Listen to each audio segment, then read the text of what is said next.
எண்ணாகமம் 10ஆம் அதிகாரம்.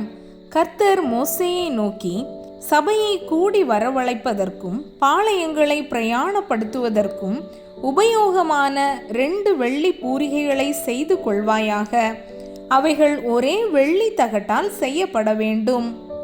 அவைகளை ஊதும் போது சபையார் எல்லாரும் ஆசரிப்பு கூடார வாசலில் உன்னிடத்தில் கூடி வர வேண்டும். ஒன்றை மாத்திரம் ஊதினால் இஸ்ரவேலில் 1000 தலைவராகிய பிரபுக்கள் உன்னிடத்தில் கூடி வர கடவர்கள். நீங்கள் அவைகளை பெருந்தொனியாய் முழங்கும் போது கிழக்கே இறங்கி இருக்கிற பாளையங்கள் பிரயாணப்பட கடவது.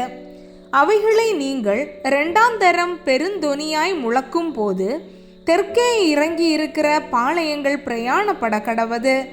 அவர்களை பிரயாணப்படுத்துவதற்கு பெருந்தொனியாய் முழக்க வேண்டும். சபையை கூட்டுகிறதற்கு நீங்கள் ஊத வேண்டியதே அன்றி பெருந்தொனியாய் முழக்க வேண்டாம். ஆரோனின் குமாரராகிய ஆசாரியர் பூரிகைகளை ஊத கடவர்கள். உங்கள் தலைமுறை தோறும் இது உங்களுக்கு நித்திய கட்டளையாய் இருக்க கடவது. உங்கள் தேசத்தில் உங்களை துன்பப்படுத்துகிற சத்துருவுக்கு விரோதமாக யுத்தத்துக்கு போகும்போது பூரிகைகளை பெருந்தொனியாய் முழக்க கடவீர்கள். அப்பொழுது உங்கள் தேவனாகிய கர்த்தருடைய சமூகத்திலே நீங்கள் நினைவு கூறப்பட்டு உங்கள் பகைஞருக்கு நீங்களாகி இரட்சிக்கப்படுவீர்கள். உங்கள் மகிழ்ச்சியின் நாளிலும் உங்கள் பண்டிகைகளிலும் மாத பிறப்புகளிலும் உங்கள் சர்வாங்க தகன பலிகளும் சமாதான பலிகளும் செலுத்தப்படும் போது பூரிகைகளை ஊத வேண்டும். அப்பொழுது அவைகள் உங்கள் தேவனுடைய சமூகத்தில் உங்களுக்கு ஞாபக குறியாய் இருக்கும். நான் உங்கள் தேவனாகிய கர்த்தர் என்றார். 2ஆம் வருஷம் 2ஆம் மாதம் 20ஆம் தேதியில் மேகம் சாட்சியினுடைய வாசஸ்தலத்தின் மீதிலிருந்து உயர எழும்பிற்று. அப்பொழுது இஸ்ரவேல் புத்திரர் சீனாய் வனாந்தரத்தில் இருந்து தங்கள் பிரயாண வரிசைகளாய் புறப்பட்டார்கள். மேகம் பாரான் வனாந்தரத்தில் தங்கிற்று. இப்படியே கர்த்தர் மோசேயை கொண்டு கட்டளையிட்டபடி முதல் பிரயாணம் பண்ணினார்கள். யூதா சந்ததியாருடைய பாளையத்தின் கொடி அவர்கள் சேனைகளோடே முதல் புறப்பட்டது. அவனுடைய சேனைக்கு அம்மினதாபின் குமாரன் நகசோன் தலைவனாயிருந்தான். இசக்கார் சந்ததியாருடைய கோத்திரத்தின் சேனைக்கு சூவாரின் குமாரன் நெதனெயேல் தலைவனாயிருந்தான். செபுலோன் சந்ததியாருடைய கோத்திரத்தின் சேனைக்கு ஏலோனின் குமாரன் எலியாப் தலைவனாயிருந்தான். அப்பொழுது வாசஸ்தலம் இறக்கி வைக்கப்பட்டது. அதை கெர்சோன் புத்திரரும் மெராரி புத்திரரும் சுமந்து கொண்டு புறப்பட்டார்கள். அதற்கு பின்பு ரூபன் சந்ததியாருடைய பாளையத்தின் கொடி அவர்கள் சேனைகளோட புறப்பட்டது. அவனுடைய சேனைக்கு சேதேயோரின் குமாரன் எலிசூர் தலைவனாயிருந்தான். சிமியோன் சந்ததியாருடைய கோத்திரத்தின் சேனைக்கு சூரிஷதாயின் குமாரன் செலூமியேல் தலைவனாயிருந்தான். காத் சந்ததியாருடைய கோத்திரத்தின் சேனைக்கு தேகுவேலின் குமாரன் எலியாசாப் தலைவனாயிருந்தான்.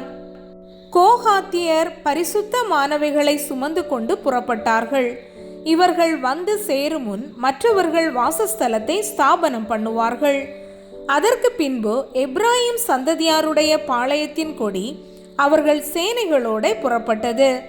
அவனுடைய சேனைக்கு அம்மியூதின் குமாரன் எலிஷாமா தலைவனாயிருந்தான். மனாசே சந்ததியாருடைய கோத்திரத்தின் சேனைக்கு பெதாசூரின் குமாரன் கமாலியேல் தலைவனாயிருந்தான்.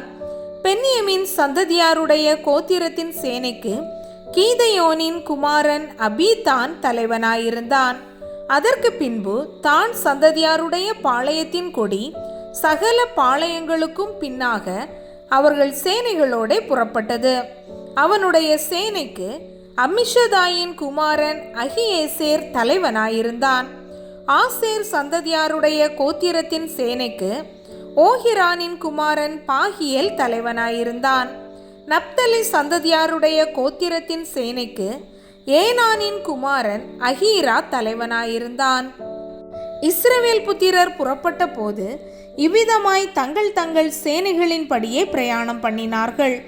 அப்பொழுது மோசே தன் மாமனாகிய ரெகுவேல் என்னும் மீதியானனுடைய குமாரனான ஓபாவை நோக்கி, உங்களுக்கு தருவேன் என்று கர்த்தர் சொன்ன ஸ்தலத்துக்கு நாங்கள் பிரயாணம் போகிறோம், நீயும் எங்களோடே கூட வா, உனக்கு நன்மை செய்வோம். கர்த்தர் இஸ்ரவேலுக்கு நல்ல வாக்குத்தத்தம் பண்ணி இருக்கிறார் என்றான். அதற்கு அவன், நான் வரக்கூடாது, என் தேசத்துக்கும் என் இனத்தாரிடத்துக்கும் போக வேண்டும் என்றான்.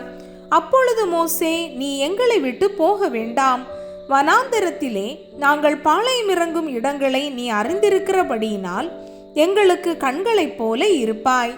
நீ எங்களோட கூட வந்தால் கர்த்தர் எங்களுக்கு செய்தருளும் நன்மையின்படியே உனக்கும் நன்மை செய்வோம் என்றான். அவர்கள் கர்த்தருடைய பர்வதத்தை விட்டு 3 நாள் பிரயாணம் போனார்கள். 3 நாள் பிரயாணத்திலும் கர்த்தருடைய உடன்படிக்கை பெட்டி அவர்களுக்கு இளைப்பாறும் ஸ்தலத்தை தேடி காட்டும் படிக்கு அவர்கள் முன் சென்றது. அவர்கள் பாளையத்திலிருந்து பிரயாணம் போகிற போது கர்த்தருடைய மேகம் பகலில் அவர்கள் மேல் தங்கி இருந்தது.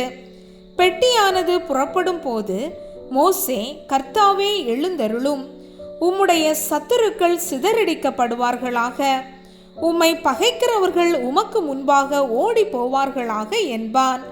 அது தங்கும் போது, கர்த்தாவே, அநேக ஆயிரவர்களாகிய இஸ்ரவேலரிடத்தில் திரும்புவீராக என்று சொல்லுவான்.